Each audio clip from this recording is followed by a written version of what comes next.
अब आते हैं आज की कहानी के ऊपर।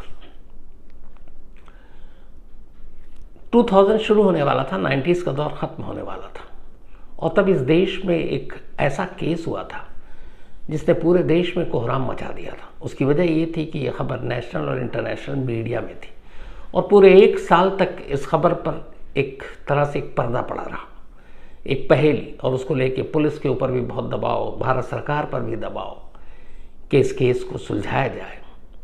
और जब केस सुलझता है तो फिर जो चीज़ें सामने आती हैं वो शायद उससे पहले नहीं आई। उसके बाद तो बहुत सारी बार ऐसी चीज़ें हुई, बट उससे पहले नहीं हुई थी। ये कहानी 97 की है, यानी कि 27 साल पुरानी। 1997 में न्यूजीलैंड के ऑकलैंड में रहने वाली 25 साल की डायना क्लेयर रॉटले हिंदुस्तान घूमने आती है। डायना अपनी पढ़ाई कर रही थी लंदन में रहकर। फादर उसके वहीं थे, न्यूजीलैंड में, ऑकलैंड में रहा करते थे और वो एक इंजीनियर थे, सरकारी इंजीनियर। तो सबसे छोटी बेटी उनकी डायना थी, लंदन में पढ़ रही थी। पढ़ाई के बाद छुट्टियों का मौसम आया तो उसने अपने फादर से कहा कि मैं एक बार इंडिया घूमना चाहती हूँ। उसे घूमने का शौक़ था, अलग अलग कल्चर, अलग अलग चीज़ें। फादर ने कहा ठीक है जाओ। वो चूँकि पढ़ाई के साथ अपने पैसे भी कमा रही थी पार्ट टाइम, तो पैसा कोई इशू नहीं था। अगस्त 1997, फर्स्ट वीक ऑफ अगस्त में डायना लंदन से न्यू दिल्ली पहुंचती है। दिल्ली आने के बाद वो एक दिन दिल्ली में रहती है, फिर दिल्ली से आगरा जाती है, ताजमहल देखती है। ताजमहल घूमने के बाद अब उसका अगला जो पड़ाव था वो आगरा से था वाराणसी। वो वाराणसी के घाट, वहाँ के कल्चर, उन सारी चीज़ों को देखना चाहती थी। 7 अगस्त 1997 को अब डायना वाराणसी पहुंचती है। वहां जाने के बाद वो एक guest house, old Vishnu guest house, चूंकि ये घाट के किनारे था, वो चाहती थी कि घाट के किनारे रहूं, तो उसी गेस्ट हाउस में वो चेक इन करती है। रूम नंबर 103 उसे मिलता है। डायना का रूटीन ये था कि वो हर शाम सोने से पहले रात को न्यूजीलैंड अपने पेरेंट्स को फ़ोन किया करती थी। माँ बाप भी उसके जब बात हो जाती तो लगता चलो बेटी सुरक्षित है, ठीक है, तो फिर वो भी सुकून से सो जाते। 7 अगस्त को वो आती है, घाट वाट घूमती है, फिर 8 अगस्त को भी वहीं रहती है, फिर 9 अगस्त को रहती है। अब 10 अगस्त उसका लास्ट डे था वाराणसी में। 11 अगस्त की सुबह 7 बजे की उसकी ट्रेन थी। वाराणसी से उसको दार्जिलिंग जाना था। अब वो दार्जिलिंग घूमना चाहती थी, फिर दार्जिलिंग से उसे कोलकाता जाना था। लेकिन 10 अगस्त को वो बाहर घूमने जाती है, फिर गेस्ट हाउस से पूछती है यहाँ पोस्ट ऑफिस नज़दीक कहाँ है। ये वो दौर था जब ये मोबाइल और ये सारी चीज़ें उतनी आम नहीं थी, तो आईएसडी करने के लिए आपको फिर लैंडलाइन और वो सारी चीज़ें करनी पड़ती थी। तो उसने अपने पेरेंट्स को एक लेटर लिखा था। अब तक की 10 दिनों या 8 दिनों का जो उसका भारत दौरा था, उसकी तमाम यादें थी कि मैं यहाँ गई, मैंने ये देखा, मैं इसके साथ गई। तो उसे ये शौक़ था, वो अपनी सारी रूटीन बताया करती थी अपने पेरेंट्स को। माँ बाप और बच्चों के बीच में बड़ा अच्छा रिश्ता था।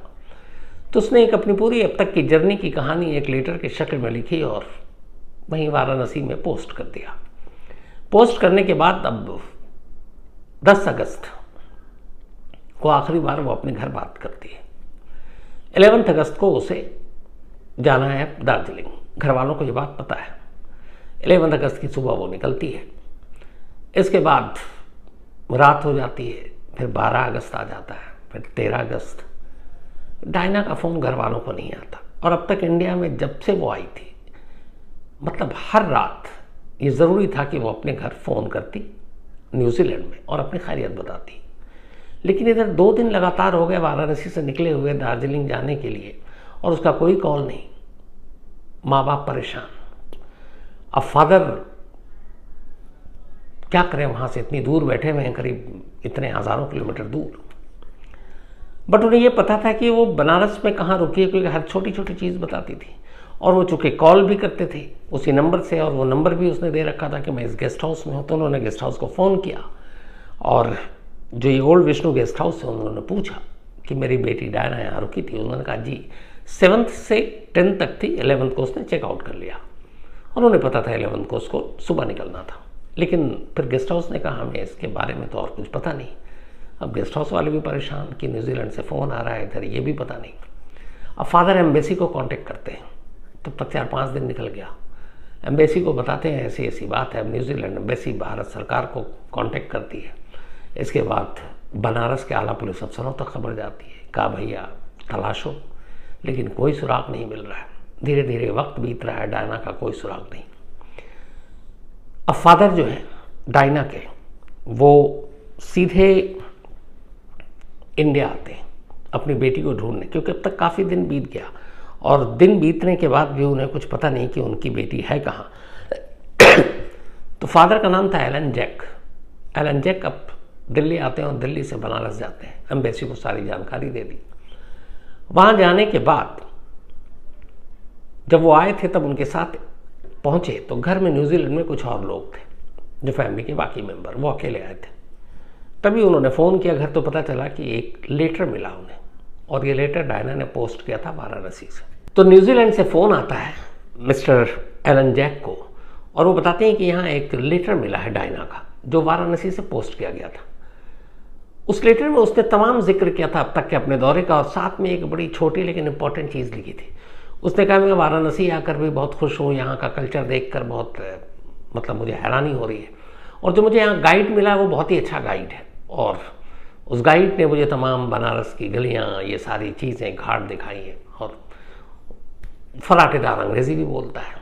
और उस लेटर में उसने उस गाइड का नाम भी लिखा। गाइड का नाम था धर्मदेव यादव। अब जैसे ये बात पता चली तो फादर गेस्ट हाउस जाते हैं और पूछते हैं कि आपके यहाँ कोई, मतलब आप किसी धर्मदेव यादव को जानते हो? तो पता चलता है कि उसी गेस्ट हाउस में जहाँ ओल्ड विष्णु गेस्ट हाउस में डायना रुकी थी, ये गाइड उसी गेस्ट हाउस से ही जुड़ा हुआ था। वो बताते हैं हाँ, धर्मदेव यादव हमारे यहाँ जो भी फॉरेनर आते हैं और हमारा सबसे फेवरेट गाइड है। पूछा गया ऐसा क्यों? तो पता चला जितने फॉरेनर आते हैं उसका कोई लैंग्वेज बैरियर ही नहीं, वो फराटेदार अंग्रेज़ी बोलता है और उसे कुछ नहीं आता था। एक ज़माने में वो रिक्शा चलाता था कई सालों तक, फिर धीरे धीरे रिक्शा चलाकर फॉरेनर को बिठा बिठा कर उसने कहा कि यार अंग्रेज़ी सीखते हैं तो ज़्यादा और फ़ायदा होगा, गाइड बन जाऊँगा। उसने इंग्लिश सीखना शुरू किया और अब वो फराटेदार ऐसे इंग्लिश बोल लेता कि किसी भी फॉरेनर टूरिस्ट को हैंडल कर लेता। तो गेस्ट हाउस से ये जानकारी मिली तो फादर ने बताया कि ये धर्मदेव यादव ही वो शख्स है जिसके साथ वो आखिरी बार देखी गई है, और वो उसने लेटर में भी लिखा उसके बारे में। अब मामला एम्बेसी से पुलिस तक पहुंच चुका था। पुलिस ने कहा कि धर्मदेव यादव को बुलाया जाए पूछताछ के लिए। बट हैरत अंगेज तौर पर पता चला कि जिस दिन 11 अगस्त 1997 को डायना ने ये गेस्ट हाउस चेकआउट किया, उस दिन से धर्मदेव यादव भी गायब है, वो है ही नहीं। अब ये बात पुलिस को बड़ी अजीब लगी कि सेम डे गायब। फिर ये भी लगा कि कहीं ऐसा तो नहीं है कि गाइड उसको ज़्यादा इतना पसंद आ गया कि उसने कहा चलो तुम मुझे और भी जगह पे गाइड करो, तो दार्जिलिंग भी अपने साथ ले गए। फिर ये था उसको नेपाल भी जाना था। अब पुलिस की एक टीम नेपाल की तरफ भी रवाना हो रही है, उधर दार्जिलिंग में भी देखा जा रहा है। फादर खुद दार्जिलिंग पहुंच गए, फिर नेपाल के चले गए, कोई सुराग नहीं मिला। अब यहाँ हैरानी इस बात की थी कि अगर वो गाइड के साथ गई भी है तो अपने फादर को अचानक या घर वालों को फ़ोन करना या लेटर लिखना बंद क्यों कर दिया, जबकि उसने कभी ऐसा किया नहीं। तो ये सारी वो चीज़ें थी जो डरा रही थी कि कहीं कुछ उल्टा सीधा ना हो गया हो। अब धर्मदेव यादव की तलाश की जा रही है, लेकिन उसको ये भी पता नहीं गेस्ट हाउस वालों को कि इसका घर कहाँ है। वो आया और वैसे ही बहुत सारे लोग जैसे बनारस में रहते हैं वो रहने लगा, तो किसी ने पूछा भी नहीं, नौकरी पर रख लिया था। अब पुलिस के सामने दिक्कत था, धर्मदेव यादव की तलाश जारी। धीरे धीरे करके 97 से 98 आ गया। 11 अगस्त को आखिरी बार देखी गई थी चेकआउट करते वक्त डायना, 11 अगस्त 1997, और अब अगस्त 1998 आ गया। पूरा 1 साल बीत गया।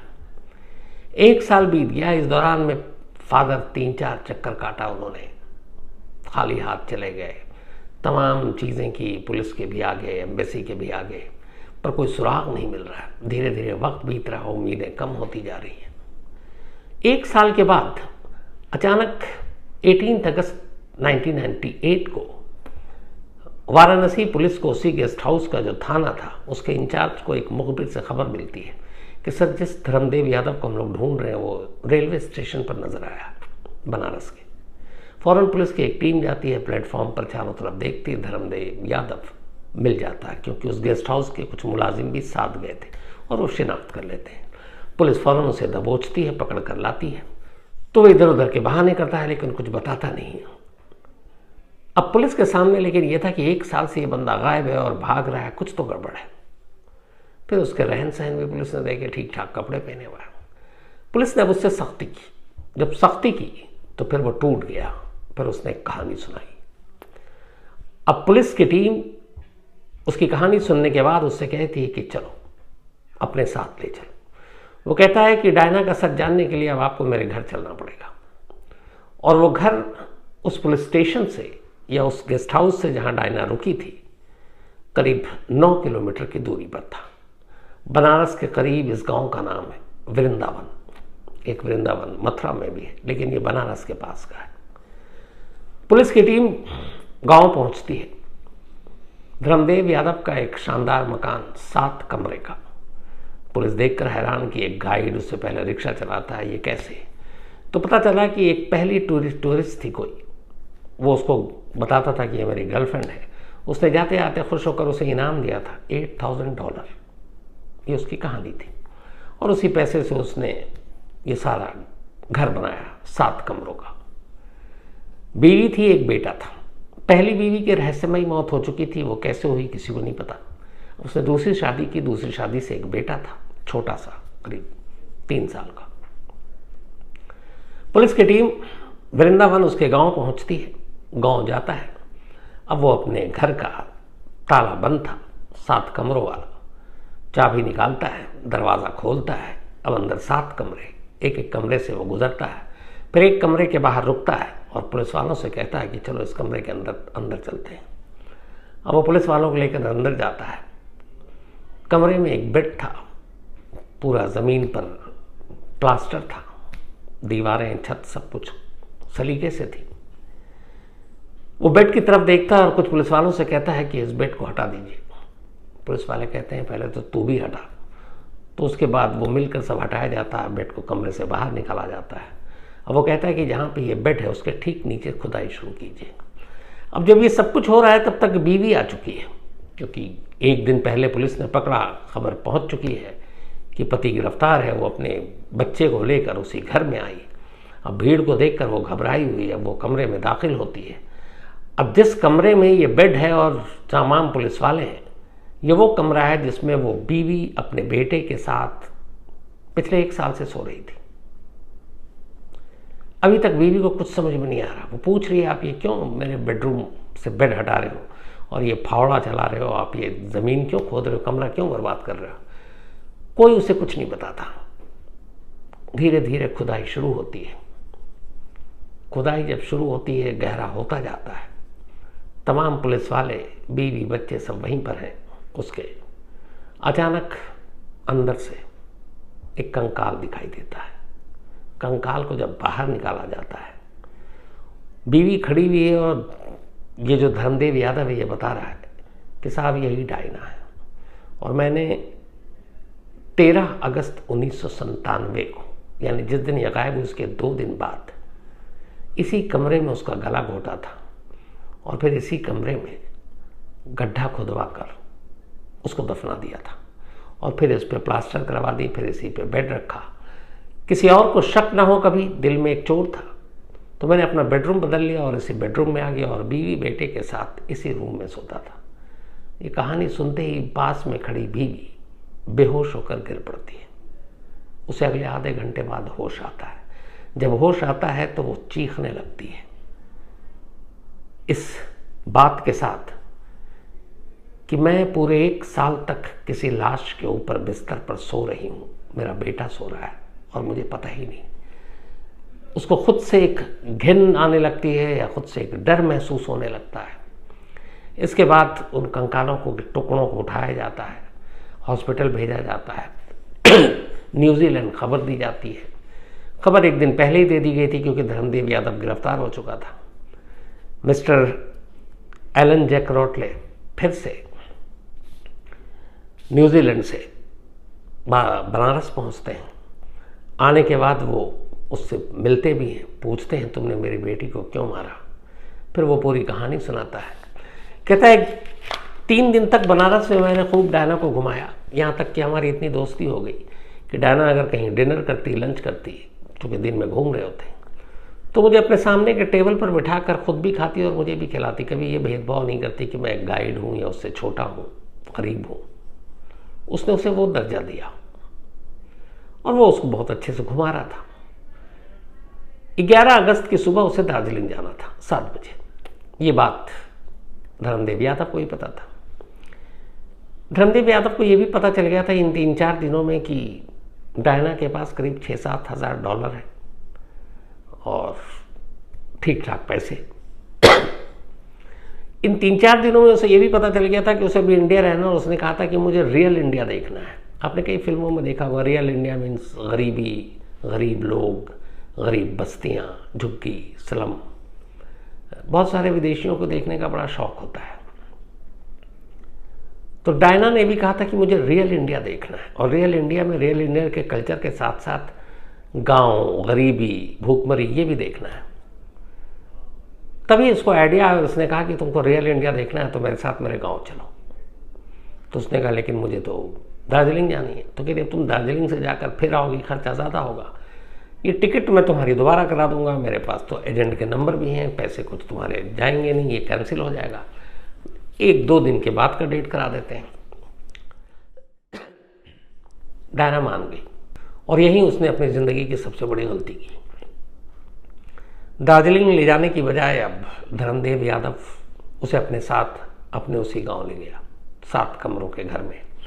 बीवी बेटे वहाँ थे नहीं, वो मायके में, 3 दोस्त और थे। उसने गाँव दिखाया पहले दिन, सब ठीक। फिर 12 तारीख आई, उसने 12 को भी गाँव दिखाया, सब ठीक। फिर 13 अगस्त की तारीख आई। 13 अगस्त को ये 3 दोस्त बैठकर शराब पी रहे थे, वो भी देसी शराब चढ़ गई। उसके बाद अचानक बुरी नीयत जागी। तीनों ने डायना के साथ ज़बरदस्ती करने की कोशिश की। डायना थोड़ी हिम्मत वाली लड़की थी, उसने अपना बचाव किया और फिर चीखी और साथ में ये भी बोली कि मैं पुलिस को बुलाऊंगी और तुम सबको जेल भिजवा दूंगी। जब उसने धमकी दी, तीनों डर गए, चारों बल्कि।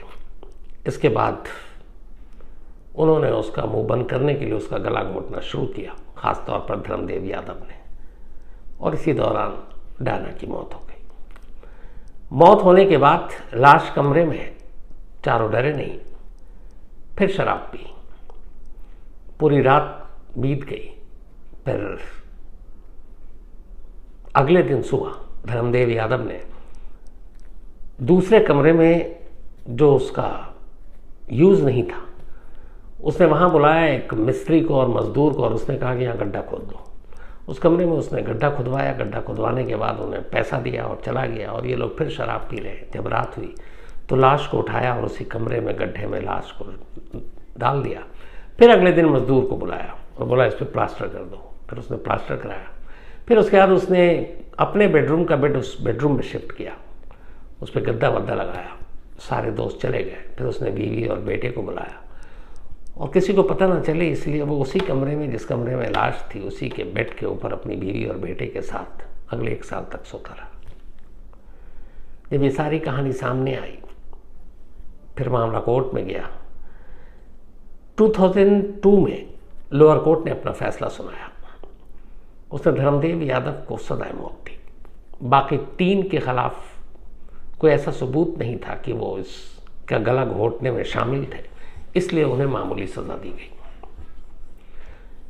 इस फैसले को इलाहाबाद हाईकोर्ट में चैलेंज किया गया। इलाहाबाद हाईकोर्ट ने भी एक विदेशी सैलानी टूरिस्ट को इस तरह धोखा देकर मारने के इल्ज़ाम में धर्मदेव यादव को सजाए मौत ही दी, बरकरार रख के लोअर कोर्ट के फैसले पर मुहर लगा दी। अब इसके बाद फिर वो सुप्रीम कोर्ट पहुंचे। सुप्रीम कोर्ट में ये मामला चलता रहा और आखिरकार 11 अप्रैल 2014 यानी कि इस इंसिडेंट के 16 साल के बाद सुप्रीम कोर्ट ने 11 अप्रैल 2014 को अपना फैसला सुनाया और कहा कि इस पूरे केस में एक भी विटनेस नहीं है। ये सारी चीज़ें सर्कमस्टेंशियल एविडेंस पे है। जो कंकाल मिले थे उसका सैंपल से मिस्टर एलन, उसके फादर, मैच कर गया कि ये डायना का ही है, तो उसमें कोई शक नहीं था।